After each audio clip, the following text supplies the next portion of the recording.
¿Qué tal, amigos de UPC TV? Una vez más, nuestro programa Contracara, acá con mi amigo y colega Martín Higuera. ¿Qué Martín, tal, Manuel? ¿cómo estás? ¿Qué tal? ¿Qué tal? Una semana movidita, ¿no? Sí, claro.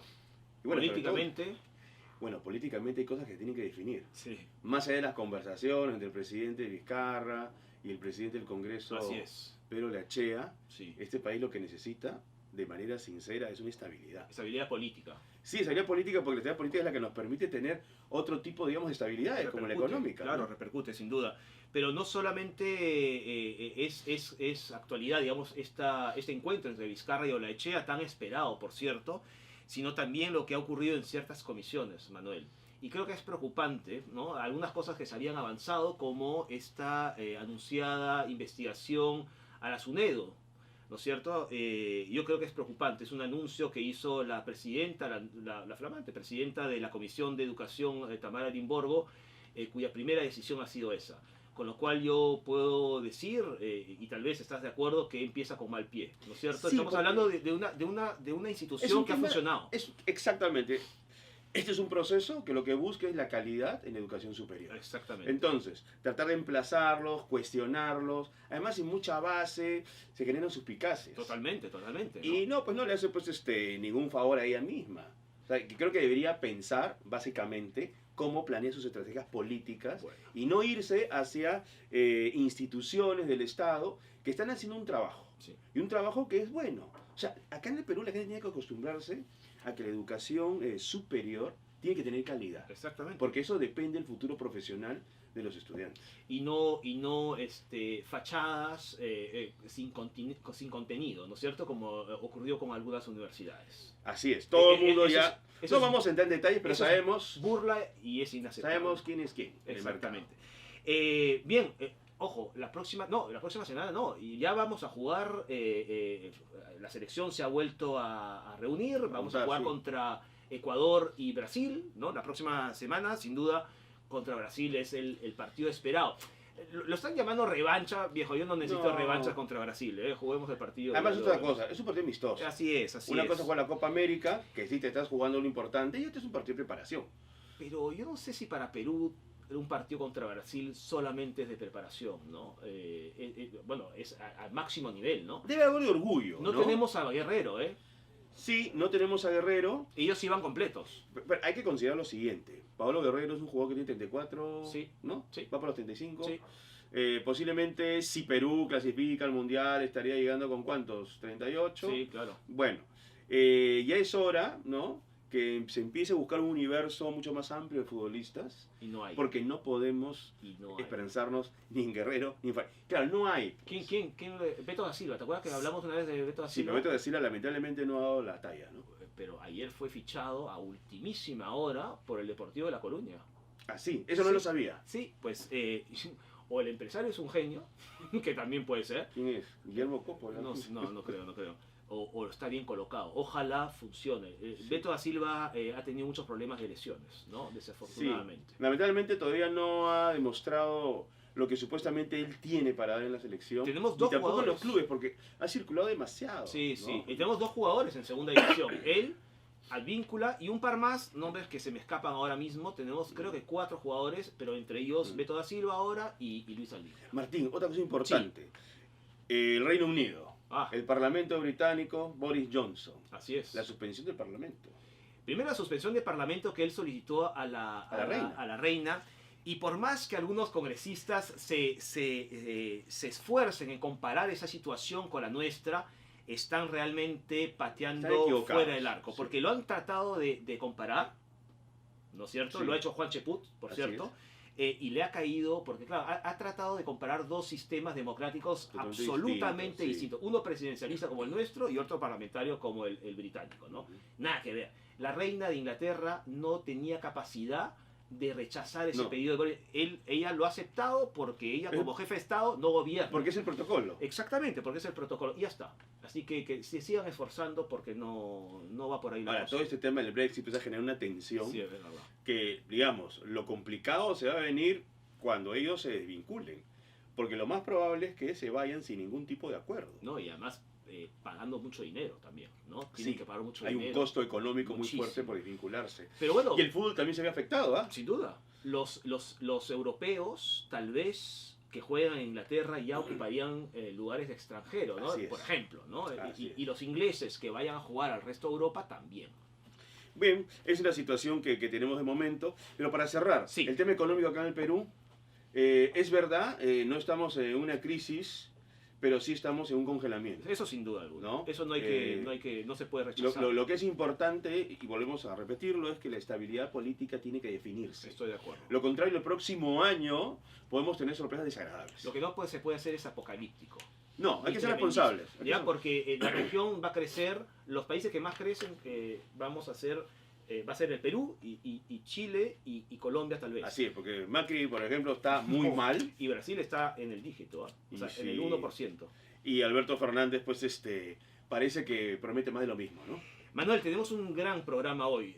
Vamos a tener a Jesús Salva, ¿no es cierto? Medalla de bronce. Medalla de bronce, uno de nuestros representantes Panamericanos. en los Parapanamericanos, un gran orgullo, alumno de la UPC además. De periodismo. También, de periodismo. Y también alguien de la casa, Daniel Goya, Manuel. Daniel Goya, que es periodista, colega, ¿no? Trabaja en etiquetas negras, Así también es. trabaja en el comercio, en la sección de luces. Así es. Ha sacado su libro, ¿no? Correo no deseado. Y vamos a hablar... Con él vamos a hablar de crónicas, Exacto. las historias, ¿no? Así que volvemos en unos minutos con eso.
Bien, amigos de UPC TV, volvemos al programa Contracara y tenemos el gusto y el honor, Manuel, de recibir a Jesús Salva. Jesús, bienvenido.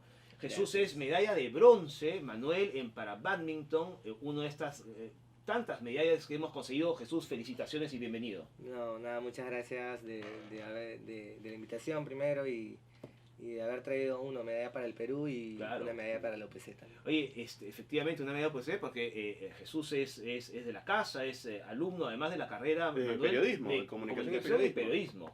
Sí. Ya vamos a hablar luego sobre eso, pero cuéntanos tus sensaciones, cuáles eran tus expectativas cuando empezaste el campeonato y claro, tus sensaciones después de haber conseguido la medalla, ¿no? Sí, bueno, yo empecé el campeonato con el propósito de entrar a podio y con la meta de llegar a la final. De acuerdo. Por temas más que todo de sorteo, porque justo me tocó con Brasil en el grupo, eran 2 grupos de 3 jugadores, me tocó con Brasil, Ya. Ujú. pasé segundo del grupo y justo se hizo un sorteo y me volvió a tocar con Brasil. Uy, Entonces, que son una potencia, sí, es una potencia muy fuerte, es un jugador muy fuerte el de Brasil, fue el campeón panamericano. Ujú. Y bueno, no pude llegar a final, pero el partido de tercer lugar lo jugué como una final. Seguro. Ujú. Porque fue el mismo jugador con quien me enfrenté en el Panamericano. Wyatt Lightfoot. Sí, en El canadiense, ¿no? Sí. Ajá. Ahora, felizmente no fue Wyatt Earp, ¿no? Pero el famoso comisario del Medio Oeste. Así es. El Oeste. Pero acá hay un asunto con este jugador. Él te había ganado previamente Sí, en otro torneo. sí, en el último Panamericano del año pasado, en cuartos de final por llegar a semis, él me ganó.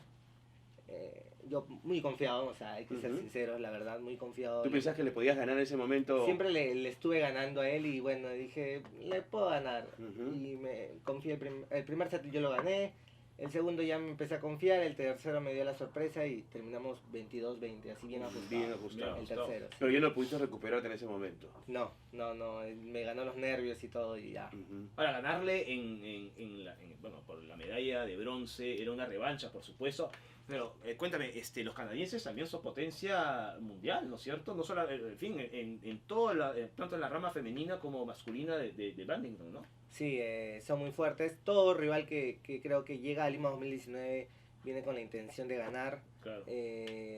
Canadá fue muy fuerte. El primer set, como vieron, yo lo gané. El segundo, por presión un poco, me ganó él. Y felizmente no se me cruzó la idea de... ¿No te acordaste del año pasado? Ajá, sí, no, Sí, porque, eso fue bueno. sí, porque tal vez me hubiera ido una presión extra, pero antes del partido siempre menos mal que hablé con la psicóloga Ujú. que también es de la UPC, es Ángela Marín. Ajá, Ok. muy bien. Un montón, muy bien, me ayudó. No jugué con presión tanto, me dijo enfócate en el partido, no mires al público, no interactúes con el público, no interactúes con las cámaras, solamente enfócate en el partido. Y excelente, fue 21-9. Eso es fundamental Wow. hoy en día, por ejemplo, en los deportes de élite, ¿no? El apoyo de un psicólogo que te ayuda a manejar el estrés del partido, sobre todo en deportes como el que tú practicas, donde Individuales. donde un pequeño error sencillamente puede determinar tu destino en el partido, ¿no? Sí, Hay otros deportes colectivos que, bueno, te puedes recuperar, pero acá es más complicado. sí, cuando tú ya más o menos ves que el rival se te está yendo 2-3 puntos, te entra un poco de nervios, Claro. y de ahí otros 2 puntos más, y ya sientes que el partido se te va. Ahí es el momento como que de calmarte. ¿Qué es lo que trabajas específicamente a nivel emocional para salir, digamos, un poco más tranquilo y sereno, ¿no? Mucha respiración, porque... Ejercicio de respiración. respiración, calma, no pensar tanto en que el jugador se te puede ir, porque si se te va y piensas eso, más te pones a pensar en que se te vaya y vas perdiendo los puntos, y ahí es donde empieza como que el bajón de que ya no lo puedes hacer. Mm. Entonces, Se serenidad, hace muy tranquilo. cuesta arriba, ¿no? Sí, Ahora, el público, que había mucha gente, por supuesto, apoyándote. fue la blanquirroja. Estaba la Imagínate, blanquirroja imagínate, ahí. y eso está muy bien, ¿no? Ahora, eso efectivamente te puede ejercer cierta presión y que sea algo que juegue en tu contra finalmente. Sí, o sea, cuando vas ganando, perfecto, porque están apoyándote y el rival es el que se siente con presión. Claro, claro. Pero cuando tú vas empate o vas 3 puntos abajo, te juega un poco en contra, porque te sientes presionado de que tienes que ganar ese set. Ujú. Pero nada, felizmente lo supe superar. Supe tranquilizarme, respirar, tomarme mi pausa cada punto que sacaba, y perfecto, y me salió Ujú. bien. Y ahora lo que viene es la preparación para poder clasificar a Tokio, A Tokio. que es el próximo año, ¿no? A Sí. mitad de año, en julio. Sí. Sí. Porque no estás clasificado, por cierto. No, hay Aún. algunos deportes que sí, Lima 2019 al ganar te clasificaba directo a Tokio, pero el para badminton, como es la primera vez que está participando dentro del circuito paralímpico, Ya. no. Mm. La etapa de clasificación a Tokio empezó en marzo de este año y acaba en marzo del 2020. De acuerdo. Hay una serie cantidad de torneos a los cuales debes de sumar un buen puntaje para poder clasificar. Tienes que estar en el top 6, ¿no es cierto? Entre los 6 mejores. Los 6 mejores Los primeros, clasifican, los 6 del ranking rumbo a Tokio clasifican, yo estoy en el puesto 9. ¿Del ranking mundial? No, hay dos rankings, uno que es el ranking mundial, otro que es el ranking rumbo a Tokio. Ah, de acuerdo, de acuerdo. Ya. Ok. Ahora, ¿en qué consiste básicamente tu preparación? Tanto física, ¿no? Como también ya técnica, ¿no? Para poder afrontar esos compromisos. Sí, es una preparación muy, muy ardua ahora. Luego de Lima, por ejemplo, de aquí a 2 semanas Ujú. empieza un torneo en Tailandia. Ya. Espero, ojalá, poder lograr ir. Nada, preparación física, preparación nutricional, que es muy importante, Claro, evitar claro. ciertas cantidades de calorías. Carbohidratos. ¿no? Claro, exacto. Psicológica también, Ujú. para no tener presión, no estar ahí con ansiedad más que todo. Pero el viaje y todo eso también Sí. juega, ¿no? Como que todo influye para que el resultado al final sea favorable, ¿no? Ujú. En fin, podrías ir a Tailandia. La idea es que tienes que sumar una cierta cantidad de puntos para entrar a top 6, poder clasificar. ¿Tus expectativas cómo la ves? Digamos, ¿hay posibilidades reales de estar ahí en Tokio? Sí, hay muchas posibilidades de estar en Tokio. Creo que con el trabajo de todos, de todo el comando que está atrás mío, estamos trabajando en eso. Esa es la siguiente meta. Luego Ujú. de Lima, que beneficiosamente se logró. Yo sí creo que sí lo puedo hacer, sí, por supuesto. Ahora, vas a cruzarte nuevamente de pronto Uy. con algunos viejos contendores. Sí. para poder procurar llegar a Tokio. Sí, De pronto es mismo canadiense, ¿no? sí, Canadá, Estados Unidos, el mismo Brasil. Brasil, claro. Brasil. Entonces hay que estar ahí, porque así como yo, varios jugadores quieren ir a Tokio. Creo que es como que Claro, el los sueño de Juegos todo Olímpicos. deportista de entrar a unos Juegos Paralímpicos. ¿Cuál es tu contendor, digamos, más complicado? De América, Brasil. Ujú, Brasil. Brasil. Con ese has sudado la gota gorda. Sí, Brasil. Bueno, y además lo sufriste durante esos Sí, para sí. Panamericanos, ¿no? Ujú. Brasil. De ahí Estados Unidos. Y ahí está. Ahorita estoy entre los 3 mejores. Ya. Con esto lo de Lima. Entonces, estamos ahí, ¿no? Siempre hay rivales nuevos que se suman, que se preparan al igual que yo para poder ser mejores cada día. Y en tu familia, o sea, tus padres, ¿cómo viven este tipo de logros deportivos que son importantes? Ahora tiene una visibilidad, Claro. la gente reconoce el éxito. ¿Cómo ellos manejan eso y cómo lo disfrutan también contigo? Bueno, ellos siempre me apoyan en a cada meta que me pongo. Me ayudan y me alientan a nunca rendirme, ¿no? A siempre lograrlo, a siempre estar ahí bien anímicamente y que todo es posible, ¿no? Jesús, tú quieres ser periodista, Sí. ¿no es cierto? Cuéntanos eso, cómo se te ocurrió ser periodista. Creo que es una buena elección para todos. Es difícil, además, compaginar el deporte y los estudios, ¿no es cierto? Cuéntanos un poco sobre eso. Bueno, sí, es muy difícil. Justo uno de los sacrificios que hice este año fue dejar un poco en stop la carrera. La carrera. Y enfocarme muy bien, mucho al torneo de Lima. Me alegro que dio frutos, aquí está la medalla y nada, ahora a seguir, a tratar de seguir con la carrera y con rumbo a Tokio, ¿no? Ujú. Aprovechando que vas a periodismo, una pregunta muy rápida, porque hemos visto una diferencia de retransmisiones o de transmisiones televisivas entre los panamericanos y los parapanamericanos. Y sin embargo había mucha gente en los estadios de los parapanamericanos, pero eso no se reflejó en la televisión necesariamente, ¿no? No, bueno, yo que estaba adentro no pude ver mucho las transmisiones, No, seguro, claro.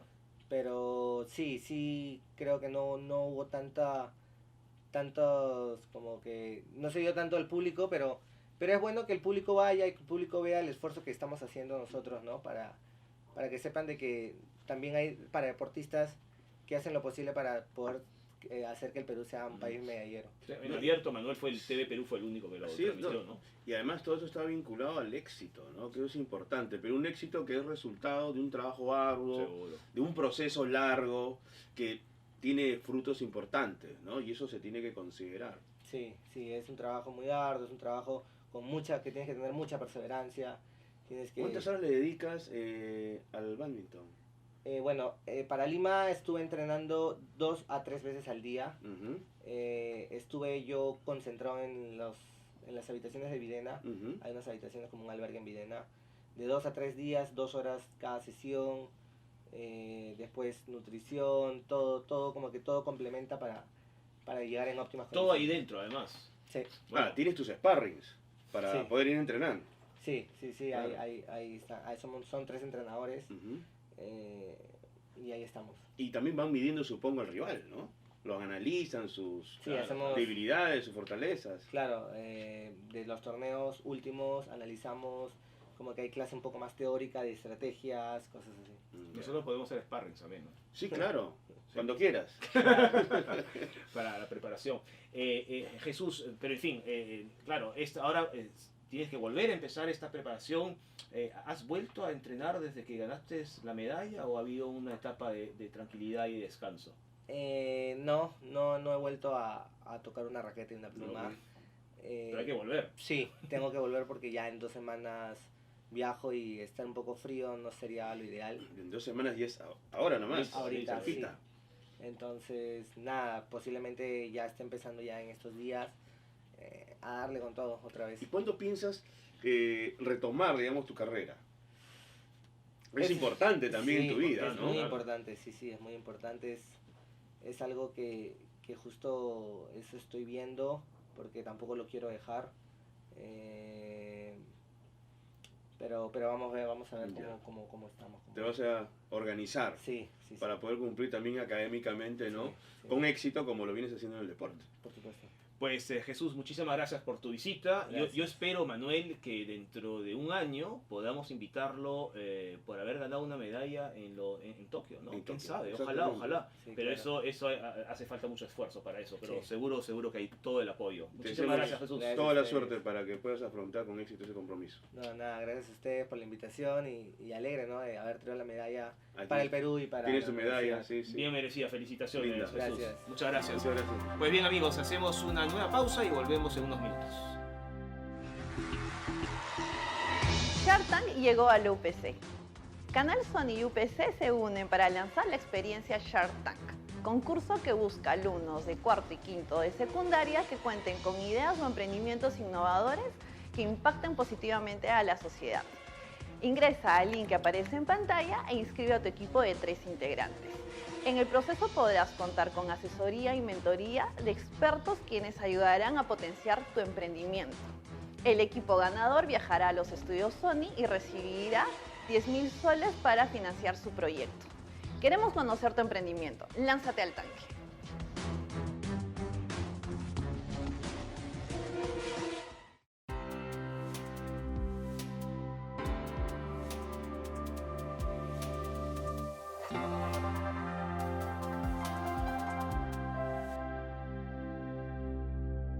Bueno amigos, ¿qué tal?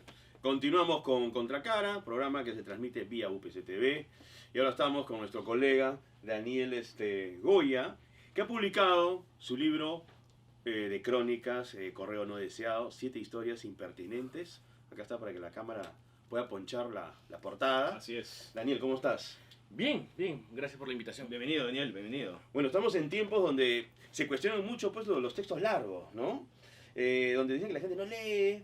Sin embargo, vivimos una época donde se publican muchos libros de no ficción. Como que hay una contradicción en ese análisis preliminar, ¿no? Sí, lo que siempre me llama la atención cuando la gente dice que no lee o que el público ya no lee. Yo reviso las ventas de libros y las ventas de libros suben, Es verdad. lo cual es sumamente contradictorio.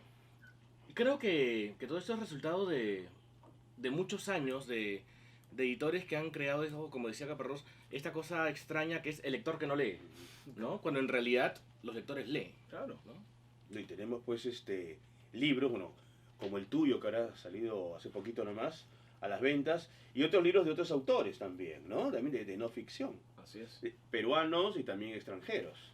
Lo que dice Daniel, ¿no? En la propia feria del libro de Lima también se ha vuelto a batir la venta de libros, ¿no? Lo que más se ha Entonces, vendido ha sido no ficción, además. Además, Sí. ¿no? Con además perfiles políticos, que era un Así género es. abandonado buen tiempo. claro, Vizcarra ya tiene 2 libros, ¿no? Sí, creo que es. Claro, uno es de Rafael León. Así es. ¿no? Y el otro de Martín Rippel. De Martín Martín Rippel. Rippel, sí. Entonces, ahí, digamos, ahí hay un elemento para analizar. Sin duda. Parece que no es tan cierto que la gente, no es que no quiera leer. Hay que proponerle ciertas cosas que les puedan interesar. Y la industria está. Ella está ahí. Sí. Y más bien queríamos conversar contigo sobre algunos temas de tu libro. Ujú. Hay personajes que son controversiales, ¿no? Creo que ya sé a quién te refieres. No solamente hay uno, ¿ah? Ok, ok, ok. Hay un par, ¿no? Ya. Por ejemplo, el colega Nicolás Lucas. Así es. Ujú. ¿no? Pero también el colega Luis Jauregui, ¿no? También. Que tú también en tu propia descripción lo señalas así, como alguien controversial. ¿Se puede escribir de alguien que de pronto, desde tu punto de vista, no refleja o no proyecta una imagen de complejidad? Qué buena pregunta. Creo que es menos atractivo, pero tal vez la atracción del personaje justamente está en descubrir las complejidades cuando en apariencia no sean complejos. Con apariencia sea un santo, También. ¿no? Un inocente, y de Sí, pronto claro. no lo es. O por ejemplo, ¿no? Lo que hizo Truman Capote con los asesinos de A Ujú. Sangre Fría. Claro. Que todo el mundo podría decir, bueno, son asesinos. Y punto. Sí, claro. ¿No? Pero abordar la psicología y la niñez y todo el pasado de los personajes y descubrir que en realidad, por lo menos uno de ellos era un aspirante artista que quería crear cosas bellas, pero que recibió golpes de la vida y Ujú. terminó convirtiéndose en lo que se convirtió. Creo que ese es el mérito también del periodista. Ahora, hay otro reto, o corrígeme si tú no lo crees, que es escribir sobre alguien que también escribe, ¿no es cierto? Como Eloy, ¿no? Que es un hombre, además, que se ha especializado también en la crónica, ¿no? Sí, y ahora que lo mencionas es lo que vivo ahora, porque yo estoy acostumbrado a estar ahí y a hacer preguntas. Sí, pues. ¿no? Y ahora a mí me hacen las preguntas. Y la que te espera, además. Pero sobre todo, sí, además hay una cuestión muy personal, ¿no? Escribir sobre alguien que ya escribe es como fotografiar al mejor fotógrafo, como invitar a comer al mejor chef, Por ejemplo. ¿no? Entonces es una particularidad difícil. Pero las disponibilidades también cambian, ¿no? Ujú. Porque ya vas con otro ojo, vas con el ojo del cazador. Y más bien esta persona referencial, importante, que también escribe, tiene otro tipo de actitud, Ujú. que es la de confesarte cosas que de pronto nunca antes ha dicho. Sí, bueno, con Eloy Jauregui creo que hubo barreras que derrumbar primero, ¿no? Para que haya confianza. Esta crónica la habré hecho por lo menos hace más de 8 años. Ujú. Entonces era más joven y Eloy me miraba pues como se mira a un joven, ¿no? Claro, con cierto escepticismo. Sí, por supuesto. ¿Qué me vas a preguntar? ¿Qué quieres saber? Pero yo lo había conocido antes por intermedio de un profesor justamente de la universidad, que era Toño Angulo, que ha sido un excelente profesor. Y eso me ayudó mucho a entrar en confianza con él. Daniel, fíjate, el título del libro, que es Correo no deseado, 7 historias impertinentes, es un título, mejor dicho, muy provocador, ¿no es cierto? Ah, Porque, sí, porque luego entre los títulos de las crónicas tienes la de Nicolás Lucar, que mencionábamos antes, que es Los pecados de un periodista de televisión. Y mi pregunta es provocador regresar a esas historias, ¿no es cierto? De alguna Sí. manera, de un hombre que claramente ha sido muy controversial, ¿no? Es riquísimo, porque además, hay que mencionarlo, ese libro nace acá en la universidad en el curso de periodismo literario. Y una de las cosas que me atrajo mucho fue la imagen de este periodista que posiblemente muchos lo vimos en televisión cuando se enfrenta con Paniagua en Claro, vivo, por supuesto. y sale espectorado de la televisión con público alrededor del canal, tirando basura a las oficinas, yéndose del país en un avión en madrugada.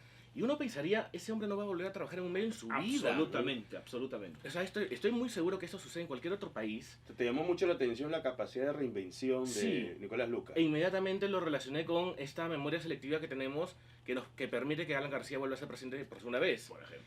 ¿no? Entonces, lo que me llamó la atención primero fue eso. Luego, lo que me di cuenta en la investigación, en el momento de hacer el libro, es que esta era una historia de redención. Esta era una historia de buscar el perdón del público, por las razones que sea, y la única manera de conseguir el perdón del público en el Perú es con el rating, si eres un periodista de televisión. Bueno, y hay más ejemplos. Ujú. Sí, bueno, muchos ejemplos. Lo demostró cuando regresó, sobre todo cuando entra al 9. Claro. Creo que en esa etapa es donde ya él empieza a dejar atrás esa época de oscuridad, ¿no?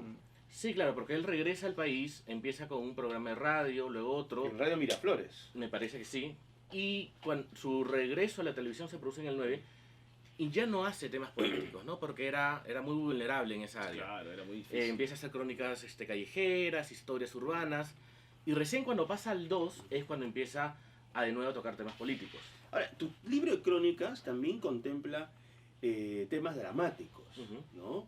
La situación de la colonia japonesa acá en el Perú durante la Segunda Guerra Mundial. Sí, claro. Muy poca gente se acuerda que hubo una serie, digamos, de tropelías contra la colonia japonesa acá en el Perú, Xenofobia. abusos, Ujú. los negocios eran atacados, ¿no? Sí. Y mucha gente sufrió muchísimo. Tú más bien, ¿con qué ojos fuiste a poder abordar este asunto que es delicado, ¿no? Pero que forma parte de nuestra historia? Ujú. Coincidentemente, esa es otra historia que comenzó también en la universidad, en el curso de periodismo de investigación con Ángel Páez. Yo llegué a este tema luego de haber conversado en el Centro Cultural Peruano-Japonés, conversaciones completamente inesperadas, y me cuentan que claro, que habían personas sobrevivientes que habían estado en campos de concentración en Estados Unidos y que el gobierno peruano los había deportado, junto además con migrantes e hijos de migrantes italianos y alemanes también. Y yo no sabía eso. O sea, y yo sin ser pues ninguna persona que sepa mucho, yo dije, qué raro que no se sepa. Entonces, lo primero fue la curiosidad, ¿no? Que creo que es el elemento básico. Sí, el elemento básico. Si no hay curiosidad en esta carrera, pues tienes que cambiar Fritos. de camino. Sí. ¿no? Ya como seres humanos, ¿no? Sí, Pero ya. periodista todavía más. Por supuesto. Y cuando llego, me doy cuenta que efectivamente llegó a mis manos una fuente, me entregó una lista de todos los deportados. Era como la lista negra que se manejaba, que eran italianos, alemanes, japoneses, hijos de ellos. Es espeluznante, ¿no? Y me acuerdo perfectamente cuando un entrevistado me cuenta cómo es que su padre fue llevado, ¿no? Cuenta que él recibió un día de un vecino una carta en la que decía que su papá no iba a volver.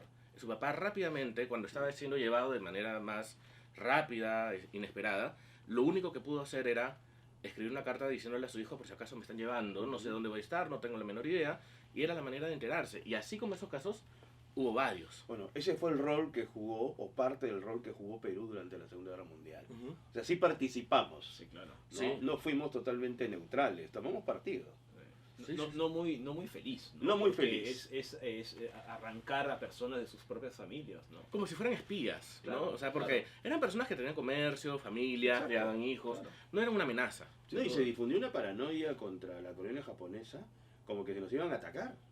Por eso que entraron a muchos negocios a reventarlos, Terrible. sí, literalmente. Sí, sí, claro. Una historia negra, ¿no? Terrible, terrible. Pero que es importante, ahí está lo que te voy a preguntar ahora. La crónica ayuda justamente a restituir la memoria, ¿no? Sí, a romper paradigmas, ¿no? Creo que una de las cosas más valiosas que tiene la crónica es eso. Presentar la realidad o la historia de una manera diferente a la que creíamos. Y es una de las cosas que me gusta, ¿no? Que, por ejemplo, que las personas se enteren que hay una parte de la historia que puede ser muy importante y que deberíamos conocer, y que se enteran a partir de una historia, me parece... Aunque sea mejor, dolorosa, ¿no? como en este caso, sin duda, ¿no? Sí, un poquito vergonzante también, pero Claro que sí. necesaria, ¿no? Claro, Sí, sí, sí. Claro que Es sí. necesaria para ver cómo hemos sido. Ujú. Que de pronto muchos de esos prejuicios todavía persisten y se pueden manifestar en otro tipo de contexto, pero están ahí. No es una historia muy conocida, de hecho. Y Daniel Claro. nos la regala nuevamente en fin, para leer y ver lo que está ocurriendo. Ahora, Daniel, este no es un libro preparado hace pocos meses, No. es un libro que recoge crónicas que has escrito durante los últimos años, ¿no es cierto? Ujú. Sí, de hecho eso fue uno de los temas en los que me debatía cuando decidí publicar, o mejor dicho, mientras decidía publicar el libro, porque yo decía, no es un libro que yo me haya sentado a escribir, Claro. ¿no? Es una antología. Entonces yo decía, ¿merecen o no merecen estas historias estar en un compendio, estar en un libro? ¿No será visto como un oportunismo? Y por eso además, desde que tuve la idea junto con la editora, pasó tanto tiempo, más de un año, en el que realmente vencí el pudor y dije, bueno, sí, hay que publicarlo. Ahora, ¿por qué correo no deseado? Me lo preguntan mucho. Porque además la portada son smiles, ¿no? De estos muñequitos que se pueden poner Sí, sí. en los celulares, ¿no es cierto? Con sobres. Sí, y la portada, dicho sea de paso, le hizo un alumno de la UPC que se llama Alexandro Valcárcel. Ah, muy bien, Sí. sí, bacán. ¿Por qué correo no deseado? Porque me imagino que en algún momento les debe haber sucedido, y si no, por lo menos les cuento mi experiencia, entrar por curiosidad nuevamente a esa bandeja que dice spam o que dice Ujú. correo no deseado. Que se hiela. Claro, y uno descubre entre un montón de basura y un montón de publicidades que atentan contra la virilidad de uno. Simplemente, Sí. sí, pues. Sí, pues. ¿Por qué a mí, no? Porque a mí, claro, ¿en qué base estoy? ¿no? Para encontrar algún mensaje que sí va dirigido a ti, de una persona de carne y hueso, Así. que tal vez no hablas con ella hace mucho tiempo, o que tal vez nunca hablaste, pero que te escribe y es un mensaje tan anacrónico, tan fuera de sitio, tan fuera de lugar, que te genera una sensación de respondo, no respondo, quería recibir este correo en su tiempo, no hubiera querido recibir este correo en su tiempo, y sale de esa sensación que es creo que la misma que yo tuve al momento de decidir publicar el libro, ¿no? Ujú. Mando el mensaje, no mando el mensaje, Claro. lo recibo o no. Claro.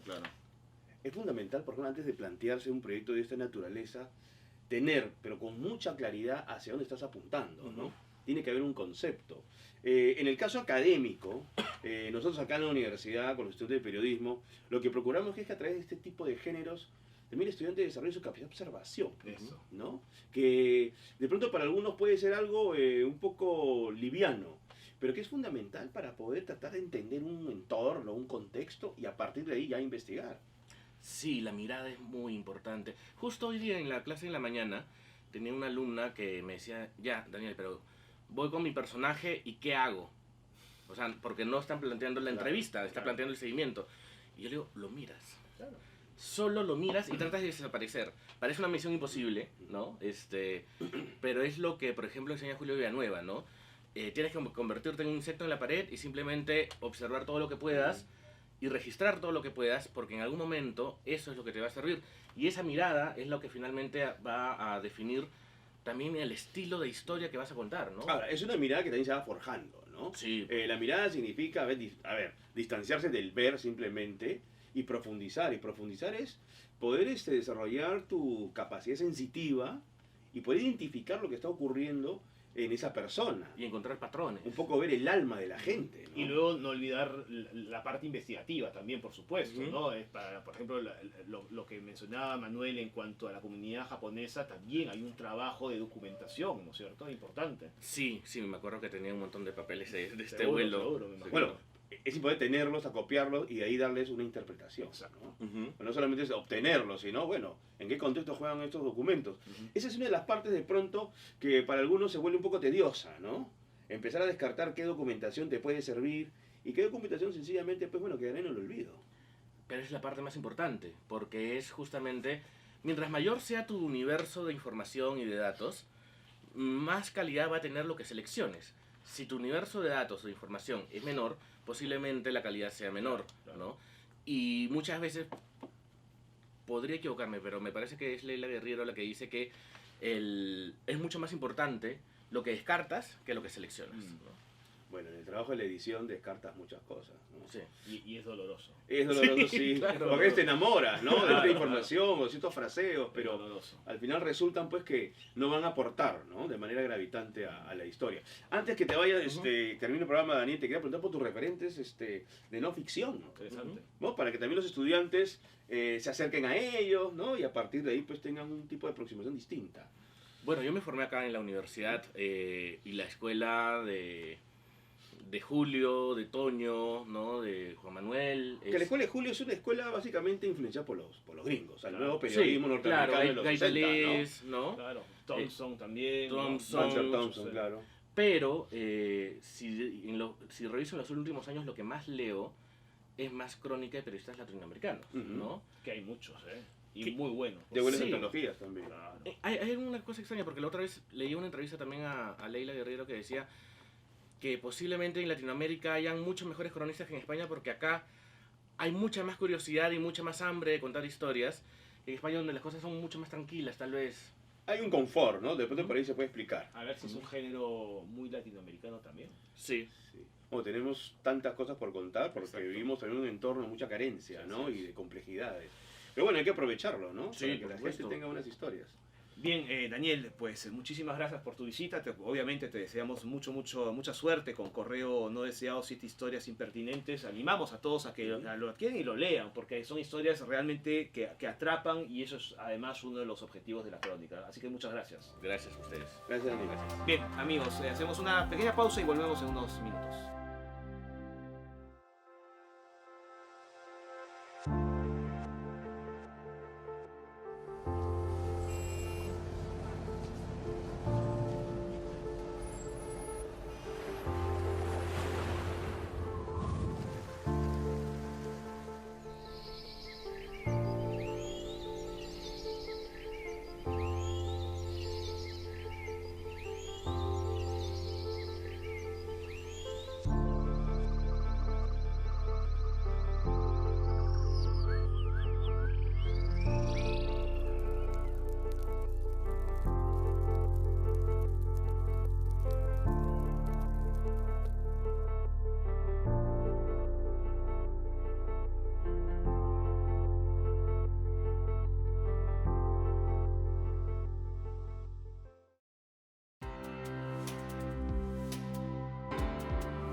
Retornamos, amigos, con Contracara, programa que se transmite por UPC TV. Así Martín, es. un programa muy interesante. Muy ¿ah? interesante. Hemos tenido, a un deportista exitoso Jesús Salva, una Medalla de bronce. gran medalla de bronce. ¿no? en badminton, ¿no? Sí, sí, sí.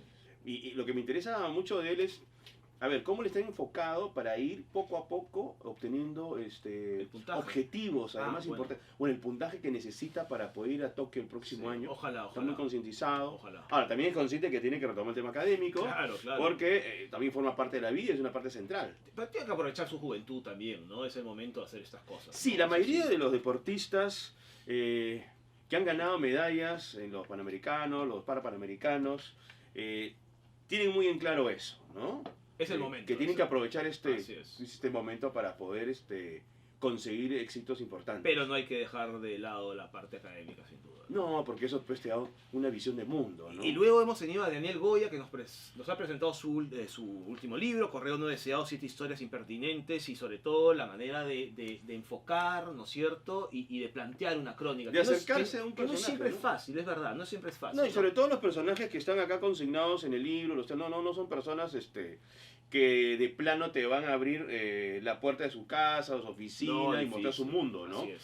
Sobre todo cuando han tenido cierto tipo de momentos de controversia. Sí, Y claro, se cuidan, pero ahí está la habilidad del periodista vale la pena. para poder acercarse a este tipo de personajes para que cuenten su historia. La próxima semana tendremos más invitados, por supuesto, Manuel, pero también haremos pues un repaso de lo que ha ocurrido en estos últimos días, ¿no? De la actualidad, que como hemos Sí. empezado a decir, es un momento muy importante, ¿no? Mira, definitivamente la próxima semana vamos a tener mucho más información sobre la relación política que hay entre el Ejecutivo y el Legislativo, Exacto. en qué va a terminar todo este asunto, ¿no? Porque una cosa es lo que digan ellos públicamente y otra cosa es lo que se vaya manifestando sobre los hechos, Exactamente. que eso es al fin y al cabo lo que vale. Es lo que vale y ya nos merecemos una buena etapa de tranquilidad política. Y eso hay que ser muy sinceros, eso tiene que venir de todos lados. Hemos hablado mucho de lo hostil que ha sido este Congreso respecto a los presidentes, tanto Pedro Pablo Kuczynski como con Martín Vizcarra, pero también desde el Ejecutivo han jugado Bueno, lo suyo. el Ejecutivo tiene que tener mucho cuidado con dejar de seducir por las encuestas. Sí, pues. Que el pueblo lo quiere, el pueblo lo dice. Un momentito, el pueblo puede querer muchas cosas, Sin duda. pero es el que gobierna y los razonamientos populistas ya sabemos a dónde nos llevan, ¿no? Sí, Nos llevan al abismo. sí. Pero, Tiene que ser más responsable, me parece. y además el Congreso siempre ha sido un ente del Estado que ha tenido muy baja popularidad, no aquí en el Perú, en todos lados. Sin embargo, también se lo gana. También se Sí. lo ganan, pues, porque hay actuaciones A pulso, ¿eh? y a pulso, con actitudes muy provocadoras, ¿no? Y yo creo que también es momento para que los congresistas bajen la mano. Lo que la gente quiere es que se piense, Exacto. que se debata, que se discuta. No que se insulte, no que no se llegue a nada. Yo que sigo pensando, Manuel, y ya antes de terminar, sigo pensando que están muy heridos Sí. con la no reelección. Es, Yo creo que están heridos, les molesta no estar ahí en 2020 o 2021 y se la quieren cobrar. No sé, es una impresión, ¿no? el asunto es que, a ver, el país está primero que todo. Creo que los planteamientos, los razonamientos tienen que estar básicamente en ese criterio. Así es. Pero bueno, ya la próxima semana tendremos más información y podremos comentar. y si no ¿no? cortamos, De manera más profunda. no nos van a reelegir a nosotros, así que mejor. Bueno, Martín, tranquilo, no habías asustado, ¿no? Más bien, ahora sonó un celular, cuando acá no son celulares. ¿En serio? Martín. Sí. Ah, bueno, Pasó un ente, eso es un código. pero se le perdona Sí, por sí. esta vez. Sí, por esta vez. ¿Ya? Bueno, En listo, fin. nos vemos la próxima semana. Hasta luego.